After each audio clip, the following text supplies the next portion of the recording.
Hey everyone, this is Anthony Reeves, and this is another edition of Easy, but Not So Easy.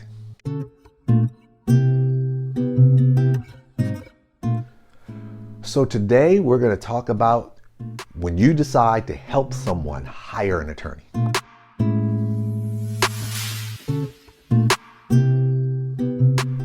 This is how it typically goes down. Somebody turns to you and they know you know a lot of people and they don't know how to go to find an attorney. And all of a sudden, they've got all these different people out here. They see ads, and not only are they having difficulty in finding someone, they may in some instances need some help financially paying for someone. So they turn to you, and guess what? You got a partner that you know some people and so forth, and you like, look, I got some dollars, I know you're good for you, you'll get me back and so forth. So all of a sudden now you have taken it upon yourself to not only help them look for an attorney, but you're actually paying for the attorney as well. And that is an awesome situation where here it is, you're able to provide some assistance to a family member or a friend, and in order to enable them to find somebody who can provide them some legal assistance. That is the easy part. So let's talk about the not so easy part.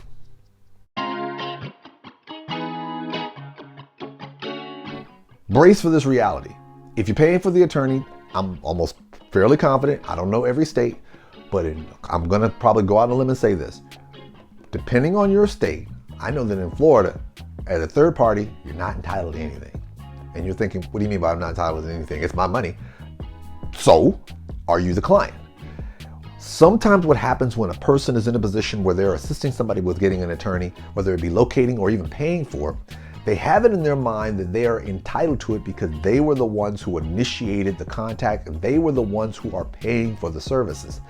But the reality is at the core, the individual who is the client dictates regardless of who's paying the bills.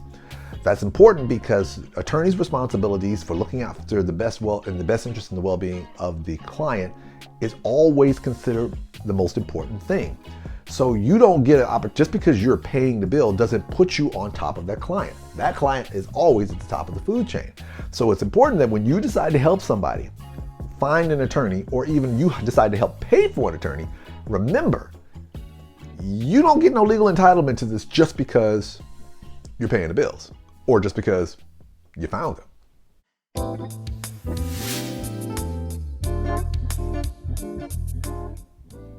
Which means at the end of the day, you don't have any rights.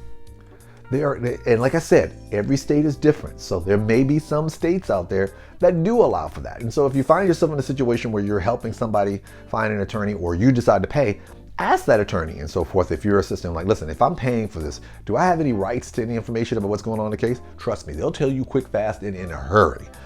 Depending on the relationship between the client and that person, or you, if you're paying for the money and so forth, you might feel that you're in the best position to be able to provide insight to that attorney as to the direction of the case or what's in the best interest of that individual. As I said before, at the end of the day, everything falls on the attorney. At the end of the day, everything falls on the client. They take precedence. So it's important because if you're in a state that effectively says the third parties don't get any added deference, then you will know ahead of time that even though you may feel in your heart and your soul that you're in the best position to be able to give guidance with regards to something, you won't put yourself or compromise them by basically reaching out to the attorney to try to dictate what you believe should or shouldn't be done because of the fact you're paying the bill.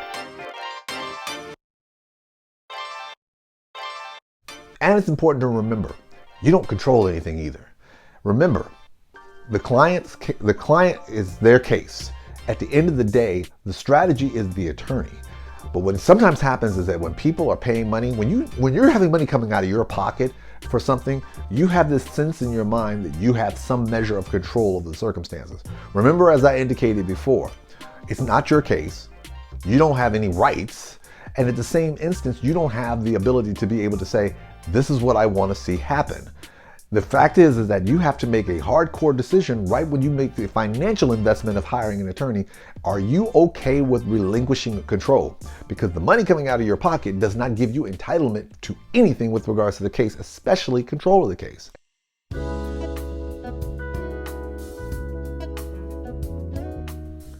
So all these things are important to remember. If you are trying to help somebody hire an attorney or even decide to pay for them, Every state is a little different, but I would not be surprised if you found yourself in a situation where you are now being told that your entitlement to information with regards to the case is limited. So don't get shocked when you're thinking in your mind, I'm shooting the money for this, or I'm the one that connected them, and you're getting told that well, that's great and all, but once that was done, your involvement is done. Appreciate that ahead of time, so this way you don't find yourself in an embarrassing situation or even a conflict with your loved one because you believe that by financially investing or putting your time investment in finding them an attorney entitles you to something that actually it does not.